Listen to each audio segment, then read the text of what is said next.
Arthur Finch, codename Fiddler, former master of covert entry, expert linguist, licensed to disappear, had finally retired. Not the fake retirements his superiors had ordered before. Spend 3 months in Lisbon, observe the port, try the custard tarts. A real retirement, pension and everything. He bought a terraced cottage in the coastal village of Gullhaven, stocked the pantry with Darjeeling, and joined the parish gardening club. To justify his existence to the tax office, Arthur adopted a gentle cover identity. Finch's furry and feathered friends, professional pet sitting, since 2022. The brochure, designed by the vicar's daughter, showed Arthur in a cardigan cradling a guinea pig. Nothing about the image hinted at the 8 micro-scars on his ribs or the bullet still lodged in his left shoulder. Cats were easy. Dogs, tolerable. The trouble arrived on wings and squawked. Parrots! Arthur possessed a gift for languages, which turned into a curse when directed at birds. They understood him, every instruction, every offhand mutter, then repeated entire sentences at volumes, fit for air raid sirens. Worse, the sentences they loved most were the sentences he should never have uttered aloud. Episode 1. Captain Crumpet blows the dead drop. Mrs. Pennington, chairwoman of the Historical Reenactors Society, owned an Amazon parrot named Captain Crumpet. She was off to York for a long weekend of pretending to be a medieval fishmonger, and she paid Arthur £50 to keep the bird alive. Arthur arrived Friday afternoon, prepared a seed mix, and addressed the parrot like an equal. Listen here, Captain. You behave, I behave, and nobody files complaints about noise ordinances. The bird bobbed its green head, reassured. Arthur pulled out his phone to answer a cryptic text from his old handler. Mallory, my student, coming Monday. Lend advice? Arthur sighed. Even in retirement, he was expected to mentor. He tapped back. Dead drop behind bakery. File in blue envelope. Tell him nothing else. Captain Crumpet, delighted by the phone's chirp, repeated with military precision. Dead drop behind the bakery. Blue envelope. Arthur froze.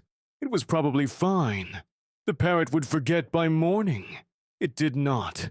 The next day, Mrs. Pennington's neighbor, Constable Rivers, held a street barbecue. Arthur, obligated by neighborliness, attended with a tin of shortbread. Captain Crumpet came along in a travel cage, because health regulations forbade leaving windows open with a bird inside. Half the village milled about. Shopkeepers, postmen, bored teenagers. Constable Rivers, in uniform even on his day off, flipped sausages.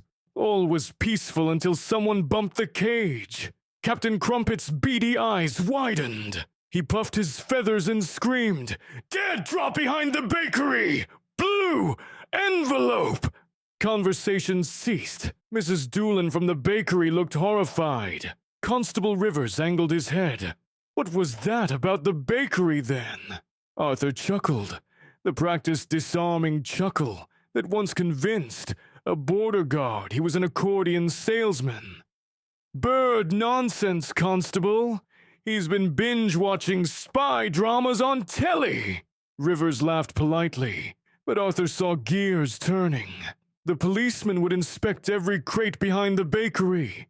If he found anything, like, say, a blue envelope containing a dossier on East European cyber cartels, Arthur's peaceful retirement would end. That night, under fog darker than Guinness, Arthur donned black clothing. He'd sworn he'd burned that turtleneck and slipped through alleys. He retrieved the envelope seconds before Constable Rivers' flashlight beam swept the rubbish bins.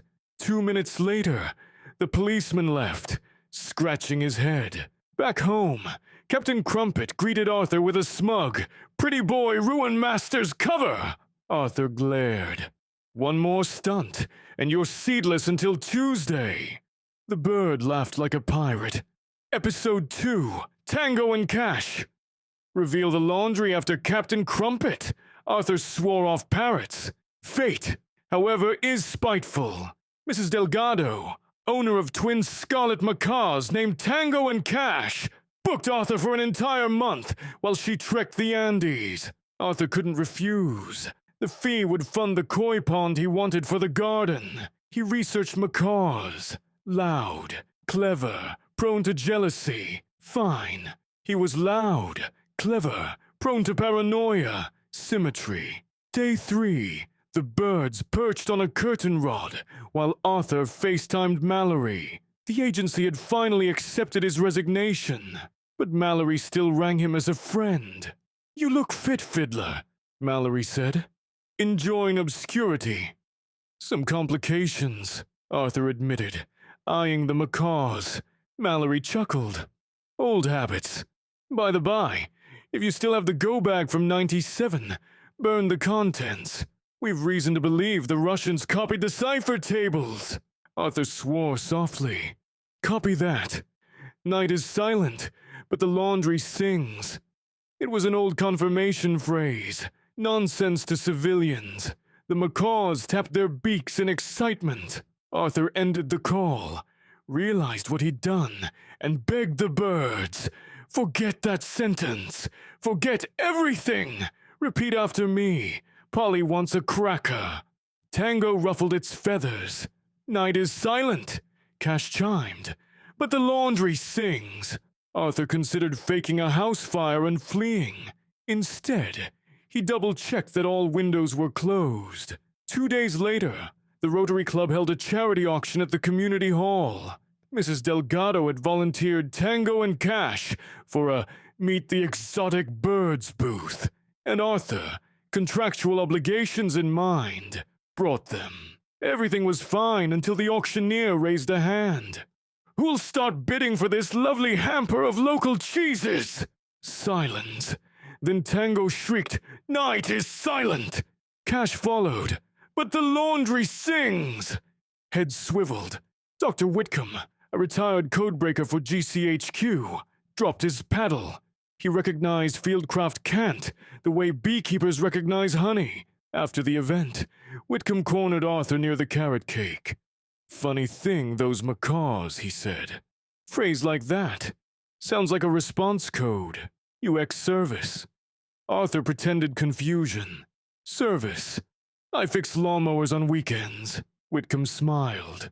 "No shame in it, old boy. I decrypted similar stuff in the '70s.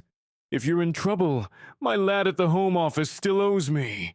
Arthur, cornered by politeness, muttered, "Appreciated, but unnecessary." Behind them, the macaws screeched a new composition. "Burn the go bag! Russians copied the tables!" Whitcomb's eyebrows nearly escaped his forehead. "My word!" Arthur feigned a coughing fit, grabbed the birds, and strode out. Carrot cake forgotten. At home, he considered gagging the macaws with miniature velvet scarves, decided the RSPCA would crucify him, and settled for opera. He blasted Puccini so loudly, the birds couldn't hear themselves think. The neighbor filed a noise complaint. Arthur paid the fine in cash, wincing. Episode 3, The Return of Irina Volkova. As summer ripened, Arthur thought the worst was past. Captain Crumpet went back to Mrs. Pennington. Tango and Cash presumably repeated catchphrases to empty rooms. Arthur resumed a routine of watering begonias and losing pub quizzes on purpose, so no one suspected his memory was eidetic. Then, on the 15th of August, an unfamiliar client requested emergency sitting. The note shoved through Arthur's letterbox read, "Urgent. Business trip. Will pay double." Parrot named Boris. Address below. Double pay meant koi pond waterfall upgrade. Arthur packed his travel kit and cycled to the townhouse. An elegant woman opened the door. Silver streaked her black hair. Snakeskin boots hugged her calves. Arthur recognized her at once. Irina Volkova, former assassin of the FSB. The woman who once tried to drown him in a Romanian swimming pool while discussing Kierkegaard. She recognized him too. A micro-expression, shock, then amusement, flitted across her face before the mask settled. "Mr. Finch," she purred. "I did not expect the famous fiddler to moonlight as bird nanny." Arthur held the handlebars like a shield. "Retirement changes a man." "Indeed." She stepped aside. "Come, meet Boris." Boris was a colossal blue and gold macaw occupying a wrought iron stand in the conservatory. Sunlight ignited his feathers like a cathedral window. He stared at Arthur with ancient contempt. Irina poured brandy at noon, perversely on brand, and spoke in Russian. "I am in town for negotiations. Need discretion." She sipped. "Bird must be fed, peeled grapes, walnuts, and filtered water. If anything happens, I will know." Translation: "Betray me and die." Arthur, who once disarmed bombs with toenail clippers under gunfire, found himself nodding meekly. Of course, Irina left in a black sedan. Arthur locked doors, lowered shades, and addressed Boris. "Let's keep things quiet." "Yes?" Boris examined him, then spoke flawless English in a gravelly theatrical voice. "Hello. Arthur Finch, British Intelligence, serial number MI6, Wellington 2358. How was your koi pond fund?" Arthur nearly swallowed his tongue. "Irina taught you that." Boris clicked his beak. "I read her emails." Parrots cannot read. Arthur decided not to question epistemology. "Look, Featherbrain, do you want snacks? Then stop repeating my dossier." Boris fluffed. "Stop being a spy, then." The standoff was interrupted by footsteps on the roof. Arthur's instincts fired. He killed lights, drew curtains. Silhouettes formed against skylights. 2 men, maybe 3. Irina's negotiations had degraded to a shootout, and now they came for leverage. Boris or Arthur, whichever shrieked first. Arthur assessed tools. 2 walnuts, fish descaling gloves, and a roll of duct tape. Also, 1 parrot with the rhetorical subtlety of a trumpet. Seconds later, glass shattered in the hallway.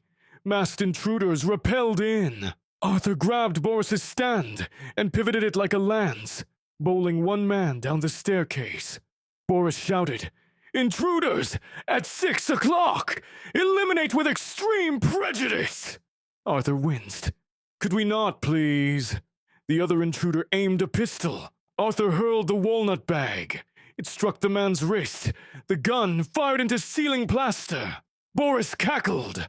"Bad aim, comrade!" Arthur drop-kicked the man into a ficus, confiscated the weapon, and tied both intruders with extension cords, praying Irina had unbreakable insurance. Sirens wailed, not police, but Irina's private security. The sedan screeched curbside. Irina burst in, Beretta raised. She surveyed the scene. Downed thugs. Arthur holding her parrot. Arthur offered a half bow. "Your negotiations seemed lively." She lowered the pistol, impressed. "You saved Boris." "Professional courtesy," Boris interjected. "Arthur Finch desires early pension bonus." Irina laughed, the genuine ringing laugh he'd heard once, years ago, over stolen caviar. "Bird tattles," Arthur shrugged. "Parrots," Irina's eyes glimmered. "Join me. I could use someone who handles chaos." Arthur considered. 10 years earlier he'd have accepted, traded queen and country for glamour and efficient dental insurance. But he pictured his koi pond, the begonias, the annual village fete, and the parrots, always the parrots. Retirement, chaotic though it was, belonged to him. "Tempting," he said, "but I've got pets to mind." Irina kissed him on the cheek, whispering, "Another time, fiddler." She left with Boris, whose parting shot echoed, "KOI Pond! Waterfall! Cheaper on Amazon!" Part 4. The Parrot's Final Betrayal and Redemption. After the Volkova incident, Arthur's nerves resembled overcooked spaghetti. He drafted a new business policy. No parrots. It lasted 3 hours before Mallory rang. "Fiddler, old chap, crisis," Mallory said. "One of our deep-cover couriers broke a fibula and can't travel. You're the only retiree within 50 miles.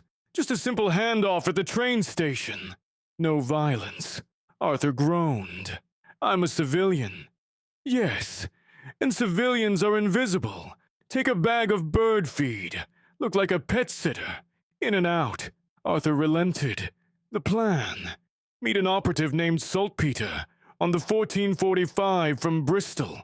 Receive a flash drive disguised as a hazelnut. Easy. Then Mrs. Flannery called. Arthur, dear, I heard about your no parrots thing, but my cousin's cockatoo, Mr. Beaky, desperately needs company today, else he plucks himself bald. You're the only man we trust. Guilt is the deadliest weapon." Arthur agreed, grabbed Mr. Beaky's cage, and headed to Gullhaven Station. Mr. Beaky looked inoffensive. White plumage, punkish yellow crest, eyes of perpetual mischief. Arthur placed the cage on a bench, rehearsed his cover. Humble sitter waiting for a client arriving with exotic fish. 1445 came. Passengers spilled out.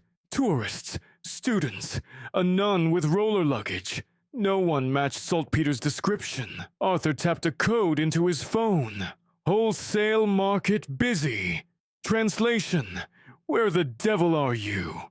No response. Mr. Beaky bobbed and whistled. Then, aloud and clear, he stated, "Handoff compromised." Abort. Arthur blinked. "What?" Beaky repeated, "Handoff compromised." Abort! A woman in a business suit froze mid-stride. She reached into her handbag. Arthur identified the bulge. Suppressed firearm. Saltpeter was burned. Opposing agents were here. He scooped Beaky's cage, walked toward the gents as if seeking privacy, glanced around. 2 more operatives flanked the concourse. Earbuds in, eyes locked. They had intercepted courier communications, perhaps through Beaky. Impossible unless... The cockatoo gave a polite cough, and in a perfect imitation of Mallory's voice, said, "Fiddler, old chap, crisis." Of course, Mallory had briefed Arthur on speakerphone earlier. Beaky, within earshot, had memorized the entire plan. The enemy must have recorded the bird once they expected Arthur to appear. Fed him trigger phrases to locate the courier in the crowd. A feathered double agent. Arthur locked himself in a stall, heart pounding. Options. Flush the flash drive if he got it, or turn the entire fiasco on its head. He stared at Beaky, who perched on his carry handle, preened proudly. "You've put us in a tight spot," Arthur said. "Feel guilty." "Guilty schmilty," Beaky chirped. An idea sprouted. Mad. But so was everything involving parrots. Arthur opened the cage door. Beaky hopped onto his wrist. Arthur produced a thumb drive from his wallet. Blank, but the enemy didn't know. He taped it to Beaky's leg using chewing gum. "Congratulations," Arthur whispered. "You're now the courier." He tossed sunflower seeds into the corridor. Beaky squawked with glee, took off, and fluttered above commuters. The enemy agents tracked the white missile instinctively, leaving Arthur forgotten. They tailed the bird through the exit, cameras raised. Beaky, show off that he was, swooped circles, drawing them into the taxi rank. Arthur slipped out another door, boarded the Bristol train as doors hissed shut. In his pocket sat the real flash drive. Saltpeter must have planted it earlier in the newspaper rack, anticipating trouble. Arthur smiled. Even grounded, the service sometimes planned ahead. From the train window, he saw Beaky land on a lamppost outside. The agents argued beneath, one climbing a bin to reach the bird. Beaky shrieked patriotic cockatoo insults. Arthur muttered a benediction. Good lad. The train pulled away. The epilogue. A new understanding. 3 weeks later, Arthur lounged in his garden beside a brand new koi pond, waterfall burbling. The pond was financed by assorted fees, a modest government thank you bonus, and Irina's anonymous gift, a crate of Siberian vodka, and a check labeled 4 KOI. He held a mug of tea, listening to gulls. His phone pinged. Mallory again. Arthur considered ignoring it, then answered. Still alive, I see. Mallory said, Word is you weaponized a cockatoo. Headquarters wants you to teach a workshop. Tell headquarters to invest in encryption instead. Mallory laughed. Need a holiday, fiddler? We'll only bother you for emergencies. Every call's an emergency. True. A pause. Softer. You all right? Arthur surveyed lilies blooming around the pond. I think so. He hung up, pocketed the phone. From inside the cottage came a familiar squawk. He'd sworn off parrots, yet somehow his spare bedroom contained 3 temporary boarders. Captain Crumpet. Mrs. Pennington broke her ankle. Tango and Cash. Mrs. Delgado got engaged to a biologist allergic to feathers. And yes, traitorous Mr. Beaky. Agents never reclaimed him. He'd followed Arthur home and refused to leave. The squawks blended into a bizarre barbershop quartet. Night is silent. Blue envelope. Handoff compromised. Koi pond cheaper on Amazon. Arthur sighed, rose, and opened the window. All right, you feathery devils, tea time. He braced for the cacophony as they sensed his presence. It came. Explosive, but somehow musical.